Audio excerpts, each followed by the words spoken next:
Athletics లో అదరగొట్టిన anganwadi teacher. Telangana రాష్ట్రంలో ప్రజలందరికీ స్నేహ టీవీ ప్రజాపాలన దినపత్రిక క్యాలెండర్ను ఆవిష్కరించిన ఎమ్మెల్యే మేఘారెడ్డి. 40 మిలియన్ల పేషెంట్లు గుర్తించిన వారికి సేవలు అందిస్తున్నామన్న స్పెయిన్ సీఈఓ అండి ఆసవా.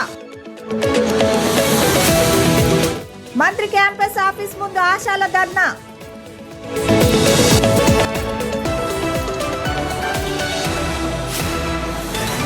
భద్రాద్రి కొత్తగూడెం జిల్లా బోర్గంపాడు ఏజెన్సీలో అంగన్వాడీగా విధులు నిర్వహిస్తూనే రాష్ట్ర స్థాయి అథ్లెటిక్స్లో కనితి కృష్ణవేణి ప్రతిభ కనబరిచింది. ఈ నెల హైదరాబాద్లోని గచ్చిబౌలి స్టేడియంలో జరిగిన మాస్టర్ అథ్లెటిక్స్ కాంపిటీషన్లో 100 మీటర్స్లో 3వ స్థానము, 200 మీటర్స్లో 2వ స్థానం, లాంగ్ జంప్లో 2వ స్థానం మరియు 4x100 రిలేలో 3వ బహుమతులను సాధించింది. ఈ సందర్భంగా తాళగొమ్మూరు ప్రాథమిక పాఠశాల ఉపాధ్యాయులు, గ్రామ ప్రజలు కృష్ణవేణిని ఘనంగా సన్మానించారు. ఫిబ్రవరి నెలలో కేరళ రాష్ట్రంలో జరగబోయే నేషనల్ అథ్లెటిక్స్లో కూడా విజయం సాధిస్తానని కృష్ణవేణి ఆశాభావం వ్యక్తం చేశారు. కృషి పట్టుదల ఉంటే మహిళలు ఉన్నత శిఖరాలను అధిరోహిస్తారని పలువురు వ్యక్తులు అన్నారు. గ్రామస్తులందరినీ పిలిచి మరి ఈ విధంగా మనం చేస్తే బాగుంటుంది. మన గ్రామంలో ఉన్నటువంటి కృష్ణవేణి గారికి మరి రాష్ట్ర లెవెల్లో వచ్చినటువంటి బహుమతికి మనందరం కూడా సంతోషం అనుభవిద్దామని చెప్పేసి పిలవడం జరిగింది. అదేవిధంగా ఇక్కడికి విచ్చేసినటువంటి వాళ్ళందరికీ కూడా నమస్కారం చేసుకుంటూ మరి మన కృష్ణవేణి గారు మరి నేషనల్ లెవెల్లో కూడా ఆమెను రమ్మని చెప్పేసి కబురు వచ్చిందని చెప్పి చెప్తా ఉంది. ఇంకా కూడా ముందుగా కృష్ణవేణి గారు ఇలాంటి బహుమతులు ఎన్నో అందుకోవాలని చెప్పేసి కోరుకుంటూ మరి అదేవిధంగా ఆమెని స్ఫూర్తిగా తీసుకొని ఇంకా మిగతా వాళ్ళు ఎవరైనా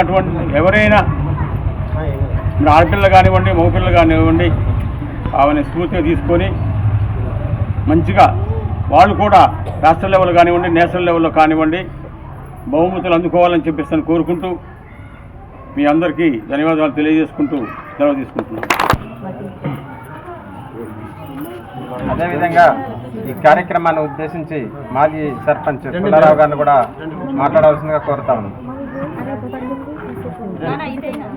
వేదికను అలంకరించినటువంటి పెద్దలకు మరియు వచ్చినటువంటి వేదికను అలంకరించినటువంటి పెద్దలకు మరియు ఇక్కడకు వచ్చినటువంటి పాత్రికేయులకు మరియు మా ఆహ్వానాన్ని మన్నించి వచ్చినటువంటి డిగ్రీ కాలేజీ రిటైర్డ్ ప్రిన్సిపల్ గారికి, కృష్ణ గారికి, అలాగే ఇక్కడికి వచ్చిన తోటి ఉపాధ్యాయులు మన అనుసూర్య గారికి అందరికీ నా యొక్క నమస్కారం అండి. మన గ్రామానికి కృష్ణవేణి గారి పేరు దాటం అనేది చాలా సంతోషంగా ఉంది. ఒక మహిళనే కాకుండా ఆ మహిళను ప్రోత్సహించినందుకు వాళ్ళ హస్బెండ్ గారైన ప్రోత్సహించి ముందుకు పంపినటువంటి అతనికి, ఆమెని కన్న తల్లికి నా యొక్క అభినందనలు అండి. ఎందుకంటే ముందు ప్రోత్సాహం కావాలి. ఒక మహిళ ఉండి ప్రోత్సాహం లేకుండా, భర్త సహకారం, తల్లి సహకారం లేకుండా ముందుకెళ్ళలేదు. అలాంటిది ఆ ప్రోత్సాహం సపోర్ట్ చేసి నువ్వు టీచరే కాదు, ఒక ఆడపిల్ల ఇంట్లోనే ఉండాలి అనే పొజిషన్లో ఎప్పుడూ ఉంది. అలాంటిది కాకుండా ముందుకు సహకరించి పంపించినటువంటి తల్లిదండ్రులకి మరియు వారి హస్బెండ్కి నా యొక్క కృతజ్ఞతలు. అలాగే మన రాష్ట్రంలోనే 4 ప్రైజులు తెచ్చుకోవడం అనేది చాలా గౌరవకారణంగా ఉంది. ఇవాళ మన గ్రామం పేరు మన రాష్ట్రంలో మారుతుందంటే కారణం మన కృష్ణవేణి గారు. ఇంకొకటి ఇంకా అథ్లెటిక్స్ ప్లస్ కేరళ వెళ్ళాలని ఉంది. ఇంకా ముందు ఆమె అన్ని గేమ్స్లలో పాల్గొని ఉన్న స్థాయిలో బహుమతులు సాధించాలని కోరుకుంటూ సెలవు తీసుకుంటాను. రానున్న బడ్జెట్ సమావేశంలో ఆశా వర్కర్ల సమస్యలను పరిష్కరించకపోతే అసెంబ్లీ ముట్టడిస్తామని సిఐటియు తెలంగాణ ఆశా వర్కర్ల యూనియన్ నాయకులు హెచ్చరించారు. తెలంగాణ ఆశా వర్కర్ల సమస్యలను పరిష్కరించాలని డిమాండ్ చేస్తూ మంత్రి తుమ్మల నాగేశ్వరరావు క్యాంప్ కార్యాలయం ముందు ధర్నా నిర్వహించారు. ఎన్నికల సమయంలో కాంగ్రెస్ పార్టీ నాయకులు ఆశా వర్కర్లకు ఇచ్చిన హామీలను నెరవేర్చాలని మంగమ్మ ఆశా వర్కర్ల యూనియన్ నాయకురాలు, కాంగ్రెస్ పార్టీ నాయకులు ఆశా కార్యకర్తలకు ఇచ్చిన హామీలు నెరవేర్చాలని మంగమ్మ డిమాండ్ చేశారు. కాంగ్రెస్ ప్రభుత్వం అధికారంలోకి వచ్చే సంవత్సరం కాలం అవుతున్నా ఇంతవరకు ఆశా వర్కర్ల సమస్యలు పరిష్కరించలేదని మండిపడ్డారు. గత 20 సంవత్సరాలుగా పనిని బట్టి పారితోషికమని ఆశా వర్కర్లతోని వెట్టి చాకిరీ చేయించుకుంటున్నారు. ఇప్పటికైనా మాకు ఫిక్స్డ్ వేతనం కావాలని మేము గట్టిగా డిమాండ్ చేస్తున్నాము. మరి ఈ ప్రభుత్వం వచ్చాకైనా చేస్తారేమోనని మేము ఆశపడుతున్నాము. అయినా కూడా మా ప్రస్తావన తేవట్లేదు. ఇప్పుడు ఇక్కడున్న ఎమ్మెల్యే గారు ఏదైతే ఉందో కొత్త ప్రభుత్వం వస్తే మేము మీకు చేయూతనిస్తాం, మేము చూస్తాం, మీకు మా ఆశాలకి మీకు అన్యాయం చేయము అని మాకు మాట ఇచ్చారు. మేనిఫెస్టోలో కూడా చెప్పారు 18,000 ఫిక్స్డ్ వేతనం చేస్తామని. అయినా కూడా ఇంతవరకు అసెంబ్లీ సమావేశాలలో మా ప్రస్తావన తెస్తారేమో అనుకున్నాం కానీ ఏ మాత్రం తేవట్లేదు. ఎంతసేపటికి వాళ్ళేం తిన్నారు వీళ్ళేం తిన్నారు ఏం చేయాలనేది వాళ్ళ గురించే మాట్లాడుకుంటున్నారు తప్ప మాకు అసంఘటిత కార్మికుల గురించి ఎవరు ప్రస్తావన తేవట్లేదు. అందుకని మీరు ఇప్పటికైనా ప్రభుత్వం కళ్ళు తెరిచి ఆశాలు అనేవాళ్ళు ఉన్నారు, వీళ్ళు పల్లెటూర్లలో పనిచేస్తున్నారు, వీళ్ళకి పనిని బట్టి పారితోషికం ఎవరికి ఇస్తారండి? ఎంతవరకు ఇస్తారు? మేము 20 ఏళ్ళ నుంచి చేస్తున్నాం, కనీసం ఇప్పటివరకైనా ఫిక్స్డ్ వేతనం చేయాలనే ఉద్దేశం ఎవరికీ లేదు. మీ ఆశలు చనిపోతున్నా కూడా మాకు పట్టించుకునే నాదుడు లేడు. అందుకని మాకు ఫిక్స్డ్ వేతనం ఫిక్స్ చేయాలి. ఎమ్మెల్యేలు కానీ ఎంపీలు కానీ ఎవరైనా సరే మా ఆశల గురించి ఈసారి పార్లమెంటు సమావేశాలలో మాకు జీతం ఫిక్స్ చేయాలని మేము కోరుకుంటున్నాం. ఈరోజు తెలంగాణ రాష్ట్ర వ్యాప్తంగా ఆశా వర్కర్ల సమస్యలు పరిష్కరించాలని, ఫిక్స్డ్ వేతనం 18,000 రూపాయలు వెంటనే నిర్ణయించాలని కోరుతూ అన్ని ఎమ్మెల్యేల క్యాంప్ ఆఫీసుల ముందు ధర్నా నిర్వహిస్తూ ఉన్నాం. ఇవాళ కాంగ్రెస్ ప్రభుత్వం అధికారంలోకి వచ్చి సంవత్సరం పూర్తి చేసుకుంది. సంవత్సరం క్రితం మేము అసెంబ్లీ పార్లమెంట్ ఎన్నికల సందర్భంగా కూడా ఆశాల సమస్యలు పరిష్కారం చేయాలి, కాంగ్రెస్ పెద్దలందరూ కూడా ఆశాలు నిరసన తెలియజేసేటప్పుడు టెంట్ల దగ్గరకు వచ్చి ఈ ప్రభుత్వం అన్యాయం చేస్తూ ఉంది, జీతాలు పెంచట్లేదు, కాంగ్రెస్ ప్రభుత్వం అధికారంలోకి వస్తే మీ న్యాయమైన డిమాండ్ మేము పరిష్కారం చేస్తామని చెప్పేసి చాలా వాగ్దానాలు చేశారు. అట్లా ఎన్నికల మేనిఫెస్టోలో కూడా కాంగ్రెస్ వాళ్ళు చేర్చారు. ఆశాలందరికీ కూడా మేము ఫిక్స్డ్ వేతనాలు నిర్ణయిస్తామని, కనీస వేతనాలు అమలు చేస్తామని చెప్పేసి వాళ్ళ మేనిఫెస్టోలో కూడా పెట్టారు. కానీ సంవత్సరం కాలం పూర్తయిన తర్వాత కూడా కాంగ్రెస్ ప్రభుత్వం ముఖ్యమంత్రి కానీ ఇటు మంత్రులు కానీ ఎవరు ఈ సమస్యల మీద కనీసం ప్రస్తావన తీసుకురావట్లేదు. అందుకని ఇప్పుడు వచ్చే బడ్జెట్ సమావేశాల సందర్భంగా అయినా ఆశాలకి జీతాలు పెంచుతూ ఫిక్స్డ్ వేతనం నిర్ణయించాలని, అట్లే ఇతర పిఎఫ్, ఈఎస్ఐ, రిటైర్మెంట్ బెనిఫిట్స్, ఇతర సౌకర్యాలు కూడా కల్పించాలని మేము ఈ సందర్భంగా ప్రభుత్వాన్ని డిమాండ్ చేస్తాను. దాంట్లో అంటే ప్రభుత్వం స్పందించేదాకా మా నిరసన కార్యక్రమాలు కొనసాగుతాయని చెప్పేసి ప్రభుత్వానికి మేము తెలియజేస్తాను. రానున్న రోజుల్లో అవసరమైతే ప్రభుత్వం స్పందించకపోతే హైదరాబాద్లో ఉన్న అసెంబ్లీని ముట్టడించడానికి కూడా ఆశా వర్కర్లు సిద్ధమవుతున్నారు.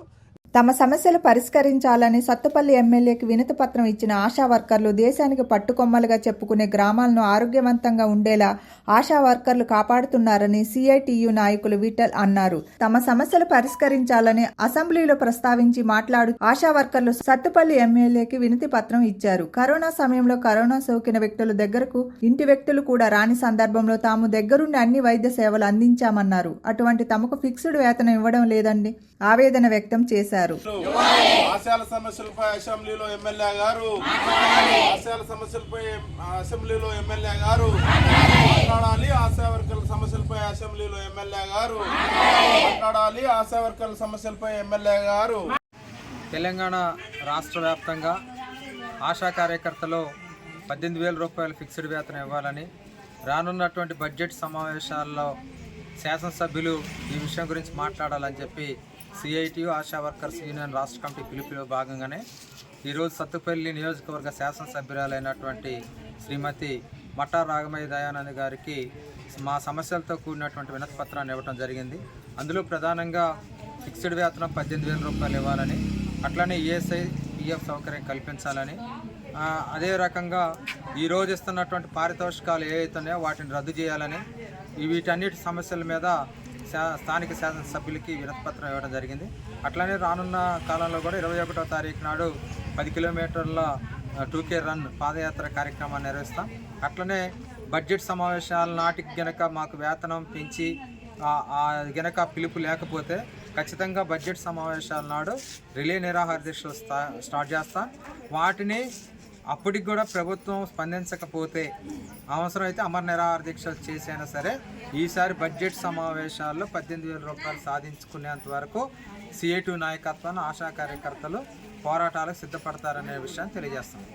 భద్రాద్రి కొత్తగూడెం జిల్లా పాల్వంచ మండలం జగన్నాథపురం జాతీయ రహదారిపై రోడ్డు ప్రమాదం జరిగింది. భద్రాచలం ముక్కోటి విధులు నిర్వహించుకుని వస్తున్న ఎస్ఐ రామారావు కారు పాల్వంచ జగన్నాథపురం వద్ద ఆగి ఉన్న ఆటోను అతివేగంతో ఢీకొట్టడంతో ఆటోలో ప్రయాణిస్తున్న 5గురికి తీవ్ర గాయాలయ్యాయి. మరో ఎస్ఐ కూడా ముక్కోటి విధులు నిర్వహించుకొని అటుగా వెళ్తున్న కొత్తగూడెం ట్రాఫిక్ ఎస్ఐను దించి తన వాహనంలో క్షతగాత్రులను పాల్వంచ ప్రభుత్వ ఆసుపత్రికి తరలించారు.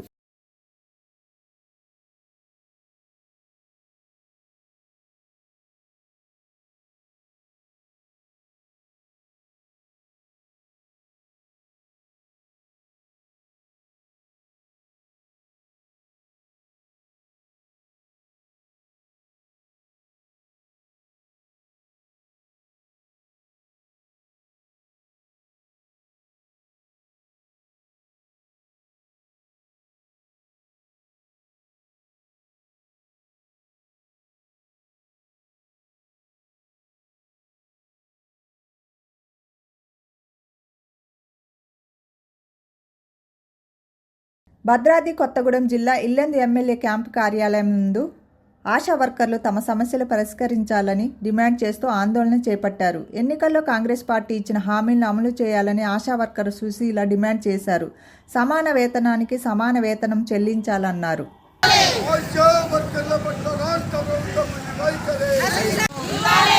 సమాన పనికి సమాన వేతనం, సమాన పనికి సమాన వేతనం. అందరికీ నమస్కారం. మాది ఇల్లెందు, నా పేరు సుశీల. మరి ఆశా వర్కర్లు ఇప్పటికీ ఆశా వర్కర్గా చేయబట్టి 22-23 సంవత్సరాలు కావస్తుంది. కానీ ప్రభుత్వాలు మారుతున్నాయి, కానీ ఈ ఆశా వర్కర్ల సమస్యలు మాత్రం ఇప్పటికే ఏమంటే ఏ ప్రభుత్వం వచ్చినా కూడా మా సమస్యలను అయితే పరిష్కరించట్లేదు. ఏంటంటే ఎలక్షన్ల టైంలో ప్రభుత్వము మాకు ఇచ్చిన ఆగుదనాలని కంపల్సరీగా అమలు చేయాలనేసి కోరుకుంటున్నాము. అట్లాగే మాకు బీమా సౌకర్యం మాకు 50 లక్షలు ఇవ్వాలి. అట్లాగే మట్టి ఖర్చులకు మాకు 50,000 ఇవ్వాలి. మాకు ఫిక్స్డ్ వేతనం కూడా మాకు 18,000 చేయాలి. ఏదైనా కూడా ప్రభుత్వం నుంచి మాకు రావాలి, కానీ మమ్మీని ఎట్టి చాకరీ చేయించుకుంటున్నారు. ఇప్పటికే మేము పనులు చేసి కొంతమందికి మాకు అనారోగ్యానికి గురవుతున్నాము. ఇప్పటికి కూడా మా సమస్యలు తీరట్లేదు. ఏది ఏమైనప్పటికైనా కూడా మాకు ఏ పని చేయించుకున్నా మాకు అభ్యంతరం లేదు. ఎట్టి పరిస్థితుల్లో మేము ఏ పని చేసినా కూడా మేము చేస్తాం, కానీ మాకు ఫిక్స్డ్ వేతనం మాకు 18,000 ప్రభుత్వం చేయాలని కోరుకుంటున్నాము. ఈ అవకాశం ఇచ్చిన అందరికీ. రైతులు పండించిన పంటలను చట్టబద్ధమైన గిట్టుబాటు ధరలు డిమాండ్ చేస్తూ నిరవధిగా నిరాహార దీక్ష చేస్తున్న రైతు నేత జగత్ సింగ్ దావేవాల్ కు మద్దతు ఖమ్మంలో ప్రదర్శన నిర్వహించారు. సిపిఎం ఖమ్మం డివిజన్ కమిటీ ఆధ్వర్యంలో పార్టీ కార్యాలయం నుండి సరితా క్లినిక్ సెంటర్ వరకు ప్రదర్శన చేపట్టారు. రైతు నేత జగత్ సింగ్ దాలేవాల్ పంజాబ్, హర్యానా సరిహద్దుల్లోని కనేరియాలో 45 రోజుల నుండి నిరవధిగా నిరాహార దీక్ష చేస్తున్న మోడీ ప్రభుత్వం పట్టించుకోవడంపై సిపిఎం జిల్లా కార్యదర్శిగానున్న నాగేశ్వరరావు మండిపడ్డారు. మార్కెట్లో రైతులు పండించిన పంటకు సరైన గిట్టుబాటు ధర అందడం లేదన్నారు.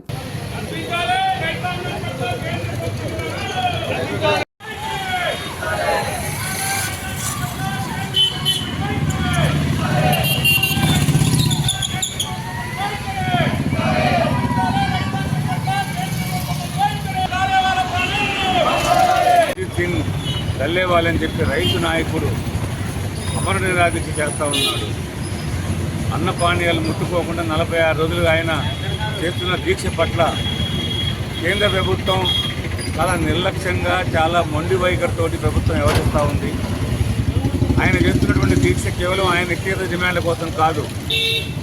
గత 2 సంవత్సరాల క్రితం దాదాపు 13 మాసాల పాటు ఈ దేశ రైతాంగం ఢిల్లీ సరిహద్దుల్లో మోహరించి 700 మంది ప్రాణాలు త్యాగం చేసి సాధించినటువంటి పోరాట సందర్భంగా ఆనాడు ప్రభుత్వం ఇచ్చినటువంటి హామీని అమలు చేయాలని చెప్పేసి 3 చట్టాలు రద్దు చేస్తుంటే మోడీ చెప్పాడు. మద్దతు ధరల చట్టం చేస్తానని చెప్పి అంగీకరించాడు. కేసులు ఎత్తివేస్తాను, రైతులకు పరిహారం ఇస్తానని చెప్పాడు. వీటిని ఏ అమలు చేయకుండా 3 చట్టాలను ఉపసంహరించుకున్న రోజు అదే చట్టాలని దొడ్డిదారి గుండా మళ్ళీ వాళ్ళ మార్కెట్ ప్రైవేట్ మార్కెట్ల పేరుతో ఒక ముసాయిదని పట్టుకొచ్చాడు. ప్రభుత్వ మార్కెట్ ఉంటే రైతులకు న్యాయం జరగడం లేదు. ఇవాళ ప్రభుత్వం ఉండి, ప్రభుత్వ యంత్రాంగం ఉండి, మద్దతు ధరలు ఉండి కూడా అమలు చేసే నాదులు లేకుండా రైతులు నష్టపోతూ ఉన్నారు. ఇలా పూర్తిగా ప్రైవేట్ మార్కెట్లు అంటే ఆదాని అంబానీ మార్కెట్గా మారే తప్ప సాధారణ మార్కెట్గా ఉండవు. రైతులు, కార్మికులే కాకుండా మొత్తం రైతాంగమే కాకుండా వ్యాపారులు కూడా నష్టపోయే అవకాశం ఉంది. కాబట్టి దీన్ని ఉపసంహరించుకోవాలని చెప్పేసి, మద్దతు ధరల చట్టాన్ని అమలు చేయాలని చెప్పేసి, రైతులకు ఇచ్చిన హామీలు మొత్తాన్ని కూడా అమలు చేయాలని చెప్పేసి ఈ జగత్ సింగ్ దల్లేవాలే డిమాండ్లతో నిరాదీక్ష చేస్తుంటే ప్రభుత్వం మొండి వైఖరితో ఉంది. సరే, సుప్రీంకోర్టు కూడా జోక్యం చేసుకుంది, ప్రభుత్వాన్ని మొట్టికాయలేసింది. మీరు ఎందుకు చర్చలు జరపడం లేదు, ఎందుకు రైతు సంఘాలతోటి ఆ రైతు నాయకుడితో మాట్లాడలేదని చెప్పి అడిగారు. అయినా ప్రభుత్వం సమాధానం లేదు. చివరికి సుప్రీంకోర్టే ఒక బృందాన్ని పంపించింది. సుప్రీంకోర్టు మాజీ జడ్జి ఆధ్వర్యంలో ఒక టీంను ఏర్పాటెత్తి టీం కూడా పోయి చర్చలు జరిపారు. చెప్పి సుప్రీంకోర్టులో విషయం ఉంది, న్యాయపరంగా కూడా పోరాటం చేసి మీరు ప్రాణాలు పోగొట్టుకోవద్దని చెప్పేసి కూడా బృందంపై అప్పీల్ చేస్తే ఆ రైతు నాయకుడు అంగీకరించలేదు. నా ప్రాణం పోయినా పర్వాలేదు, కానీ ఈ దేశంలో ఉన్నటువంటి ప్రభుత్వం ఇచ్చిన హామీలు అమలు చేయకపోతే వ్యవసాయ రంగం నష్టపోతుంది. దాదాపు 36 కోట్ల మంది రైతుల సమస్య మాత్రమే కాదు, ఈరోజు వ్యవసాయ రంగం అంటే ఇప్పటికీ దేశంలో 60% జనాభాకి ఉపాధి కల్పిస్తున్న రంగం వ్యవసాయ రంగం మాత్రమే. అట్లే మొత్తం 140 కోట్ల మందికి అన్నం పెడుతున్న రంగం వ్యవసాయ రంగమే. ఈ వ్యవసాయ రంగాన్ని కాపాడకపోతే, దీన్ని రక్షించుకోకపోతే, ప్రభుత్వం వీటిని పట్టించుకోకపోతే రాబోయే కాలంలో దేశంలో ఆహార కొరత వస్తుంది. పేదలు నష్టపోతారు, రైతులు నష్టపోతారు, భూములు కోల్పోతారు. మొత్తం కూడా కార్పొరేట్ల దోపిడీగా ఈ వ్యవసాయ రంగం మారుతుందని చెప్పేసి ఆయన తన డిమాండ్ల కోసం దేశభక్తితోటి ప్రాణం పోయినా పర్వాలేదు కానీ సమస్య పరిష్కారం కావాలని చెప్పి ఇలా పట్టుదలపైన పోరాటం కొనసాగిస్తూ ఉన్నాడు. వనపర్తి జిల్లా తిరుమల హిల్స్ ఎమ్మెల్యే మేఘారెడ్డి నివాసంలో స్నేహ టీవీ ప్రజాపాలన దినపత్రిక క్యాలెండర్ను వనపర్తి జిల్లా స్టాఫ్ రిపోర్టర్ గంధం మల్లికార్జున ఆధ్వర్యంలో ఎమ్మెల్యే మేఘారెడ్డి చేతుల మీదుగా ఆవిష్కరించారు. ఈ సందర్భంగా ఎమ్మెల్యే స్నేహ టీవీ ప్రజాపాలన దినపత్రిక ప్రేక్షకులకు, యాజమాన్యానికి, వనపర్తి ప్రజలకు సంక్రాంతి శుభాకాంక్షలు తెలిపారు. మాస్టర్ టీవీ ప్రజా పాలన పేపర్, ఆ పత్రిక సంబంధించిన టీవీకి సంబంధించిన ప్రేక్షకులకు, మిగతా యాజమాన్యానికి, రిపోర్టర్స్ అందరికీ ప్రత్యేకంగా ధన్యవాదాలు తెలియజేసుకుంటూ ఈరోజు క్యాలెండర్ ఆవిష్కరణ చేయడం జరిగింది. దాంతోపాటు వనపర్తి నియోజకవర్గంలో ఉన్న ప్రజలందరికీ, తెలంగాణ రాష్ట్రంలో ఉన్న ప్రజలందరికీ సంక్రాంతి శుభాకాంక్షలు. స్పెయిన్ పైన్ టెక్నాలజీ మీద క్లినికల్ రోగి ఎంగేజ్మెంట్ క్లినికల్ రోగి ఆర్థిక సేవలను మెరుగుపరచడానికి చర్యలు తీసుకోవడం జరిగిందని స్పెయిన్ సీఈఓ అండి ఆసవా చెప్పారు. తెలంగాణలో రాష్ట్ర ప్రభుత్వం నగదు ఇవ్వడం జరుగుతుందని, టాలెంట్ ఉన్న వారిని ప్రోత్సహిస్తున్నామని తెలిపారు. ప్రపంచ ఆరోగ్యం కోసం కృషి చేస్తుందని ఆయన వివరించారు. 40 మిలియన్ల పేషెంట్లు గుర్తించి వారికి సేవలు అందిస్తున్నామన్నారు. ₹1,00,000 బహుమతులు అందజేస్తున్నామని ప్రదర్శించడానికి ఆయన చెప్పారు. అండ్ దిస్ ఈజ్ మీకు తెలిసిన వాళ్ళు ఏమైనా ఉంటే ప్రమోట్ చేయండి.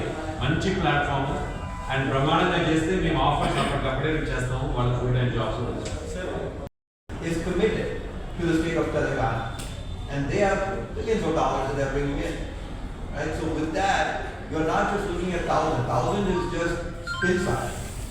Our investors are ready to bring even more, but we got to get it right. Right? We got to show them that we can do it and execute. That's what the big focus of 2025 is. And that's what we're excited. The other thing I do want to say is I do want to thank the entire media to be here. This announcement we have made it at a global press release.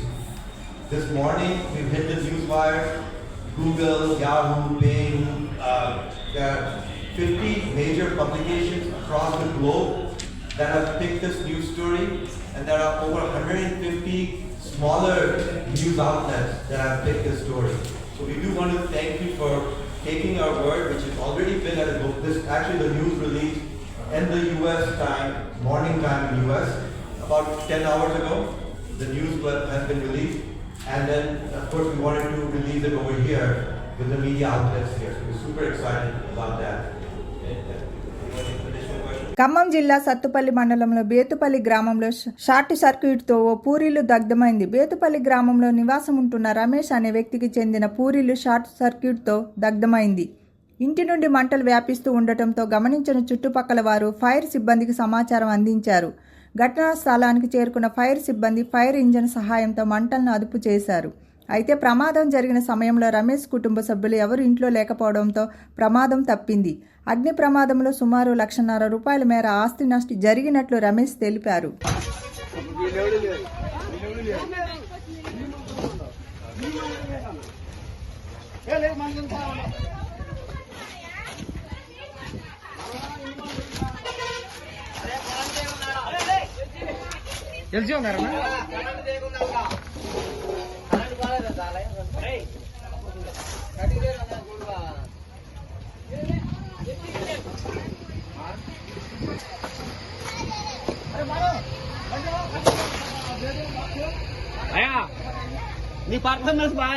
Master కి TV please like, share and subscribe master కి TV.